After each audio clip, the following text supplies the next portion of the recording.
Do ta mbyllim edhe sot episodin e xhelozisë. Kemi dëgjuar histori që janë wow, të zakonshme. Do ta mbyllim me një histori pozitive. Me një kthes. Ndërkohë që Toni ka filluar, është si ai fëmia që fillon të zbulon botën përreth, një botë pa ato mendime. Ndërkohë kemi Emin me pseudonim, të janë të gjitha me pseudonime sepse këto janë histori siç e dëgjua dhe vetë rënda. Kemi Emin e cila mbas lindjes filloi të ndiej shumë pasiguri dhe po bëhej xheloze pa arsye ndaj bashkëshortit. Kontrollonte kamerat, bën skena të tjera. Dhe tani ka filluar të reflektoj. Emi, je në linjë? Po. Emi, ç'a ndodhi më Emi që të vërtheu papritur xhelozia? Ç'a kishte ndodhur me ty? Si e shpjegonti këtë? Unë mendoj që kam pasur, thjesht më gjeti një moment kështu jo mirë emocionalisht. Edhe ishte koha kur linda qunin, edhe pas lindjes më ndryshoi çdo gjë.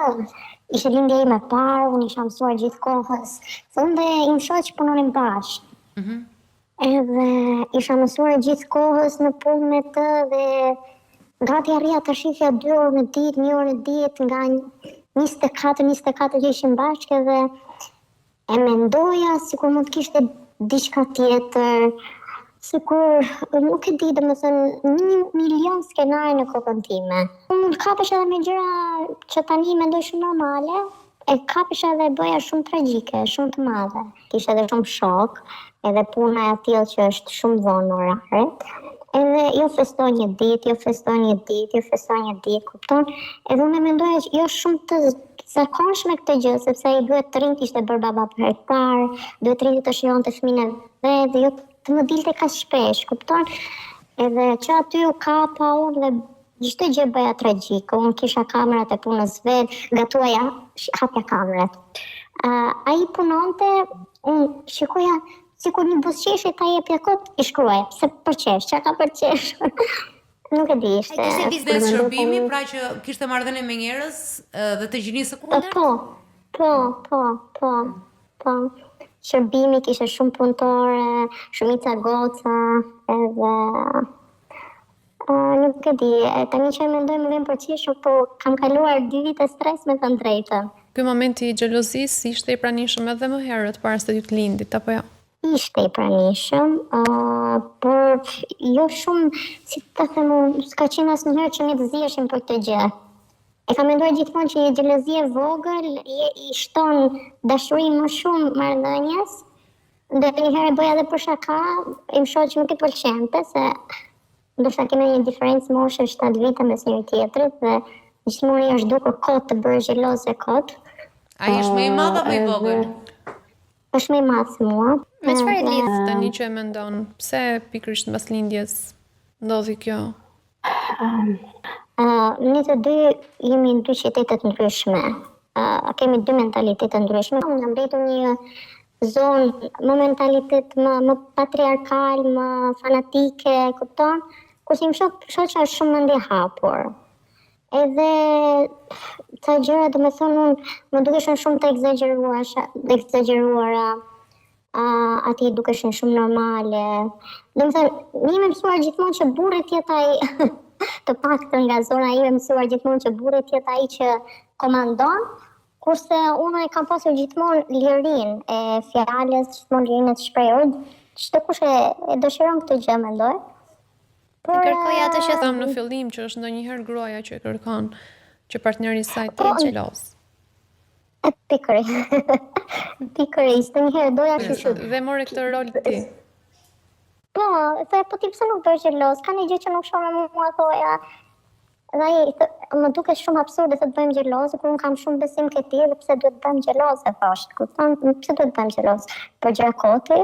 Ti e pjekur, ti e lindjes, të ndalemi pak te momenti i lindjes kur filloi sepse në atë moment dim që ndryshon edhe trupi ynë, ka një nivel caktuar hormonal që është në disbalancë, të jep shqetësime të caktuara dhe ik nga një zonë që kishe kontroll, pra mund të qëndroj me partnerin.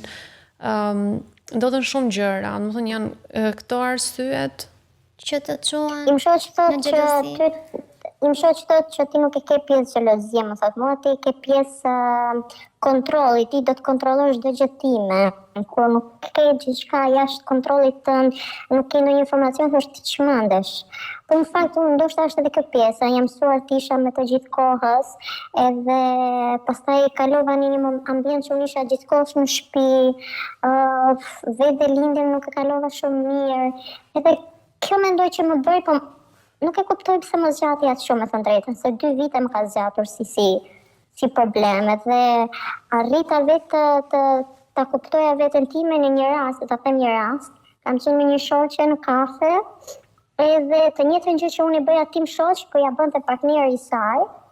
Edhe unë arrita dhe e shalla të partnerin, më duk absurd, dhe thoja pse ai duhet bëhet xheloz për ty, ti je gjitha e gozë, dhe me thënë ti nuk e qenë në përmend të trahtosh më asgjë, do me thënë. Edhe ajo më tha mua, e kupton, thot që të njëjtën gjë bën dhe ti me burrin tënd, ajo ka qenë kthesa ime, se unë realisht nuk po e kuptoja se çfarë po bëja, se keq po i bëja vetes time, pastaj gjithë familjes time. Shiko, Emi, ti tani je më i qetë sepse realisht s'po ndodh asgjë? Kam punuar goxha me veten, por edhe ambienti punës të ndryshon. Unë kam pasur të njëjtat raste në të cilat unë dikur i bërtisa tim shoqit, për të njëjtat gjërat që tani i bëja unë, kupton? Të që tani më duken shumë normale dhe them sa absurde ka qenë që ne jemi zënë për gjëra koti. Më duket sikur ke një natyrë që përmes vetdijes arrin të ndihmoj aq shumë sa ti të ndryshosh edhe sjelljen kontrolluese që të vjen natyrshëm. Është elementi yti që të ndihmon. Po kontrollin e ke akoma si tendencë ta bësh? Jo, se besoj. Jo, nuk e kam, sepse mund të rritë gjithë ditën dhe pa i shkruar në muret tim dhe them punë e madhe, nuk e kam, le të bëj çfarë të do me jetën e vet. Shiko, fundit, një lidhje nuk mund ta mbaj kontrolli.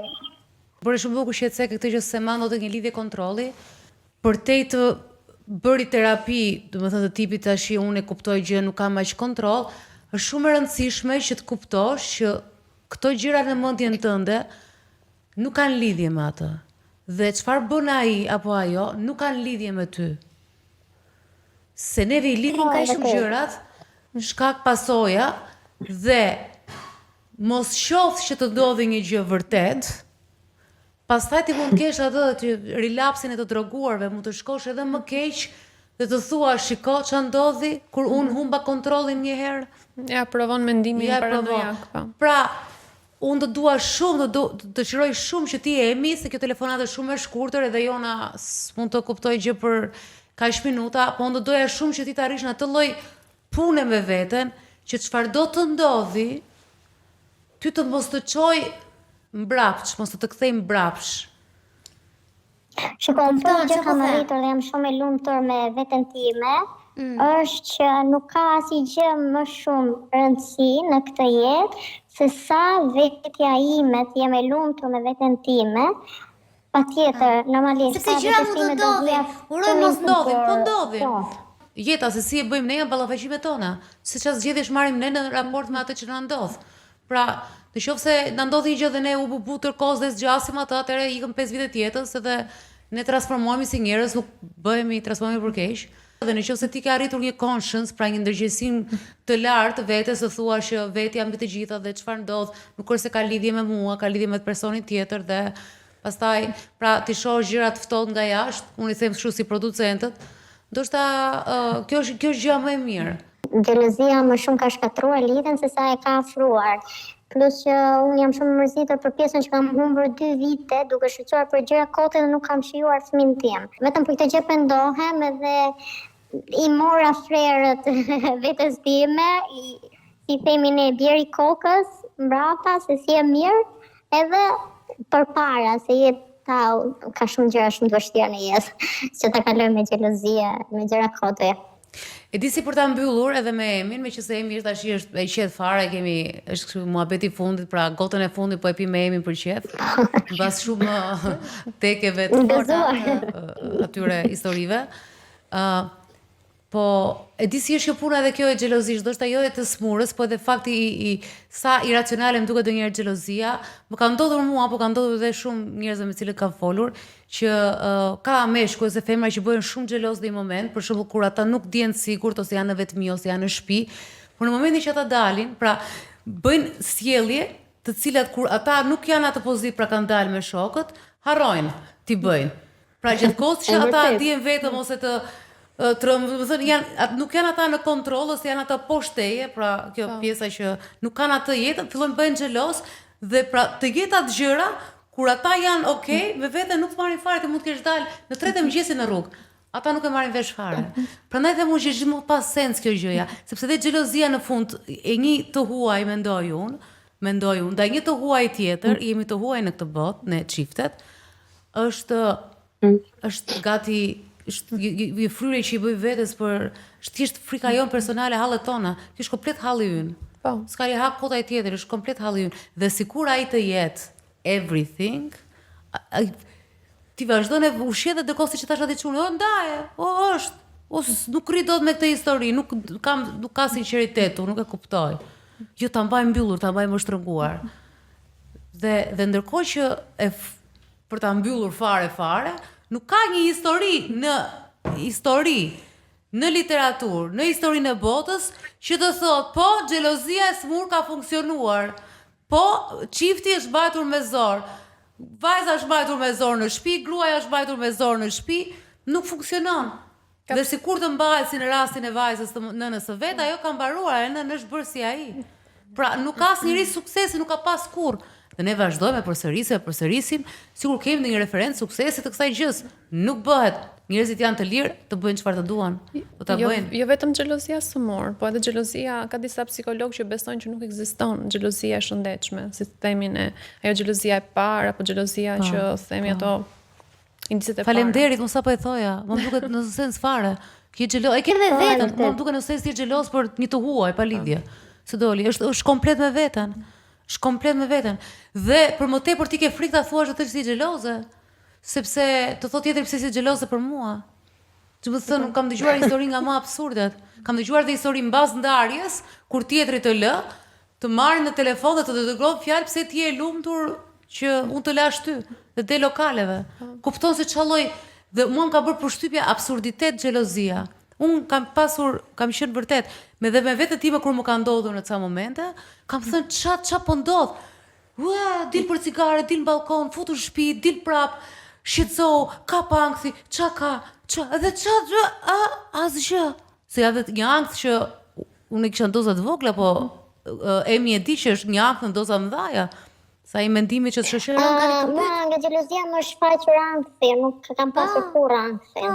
Jo çfarë bëri dhe fillon mendime dhe ti, ndoshta se mua më ka ndodhur kam qenë më e vogël, po kur je vogël thua, ore çka këto mendime më nga erdhën, a ekziston kjo gjëja? Jo, i shoha se ekziston, se kam në kokë, se ku e keni më në orën 2 të natës, ku të erdhi kjo gjëja?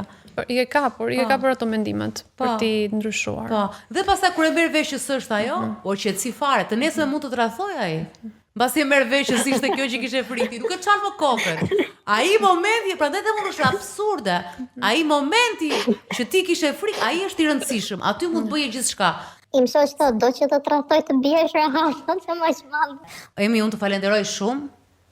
Faleminderit shumë. Edhe bravo, edhe të uroj më të mira, se më pëlqeu që the që unë du veten time dhe kështu që besoj nuk do të kemi relapsat Po nuk duam veten tonë, nuk duam asnjëri, është sigurt kjo gjë. Edhe edukoj mirë kalamajt, vazhdoj e them dhe mbyll me këtë, edukoj që të rrëfen të këtu të dajnë gjëra me ty dhe të marrin sa më shumë Rozi Vitalina se i bën ke marrë një përsipër diçka shumë të bukur.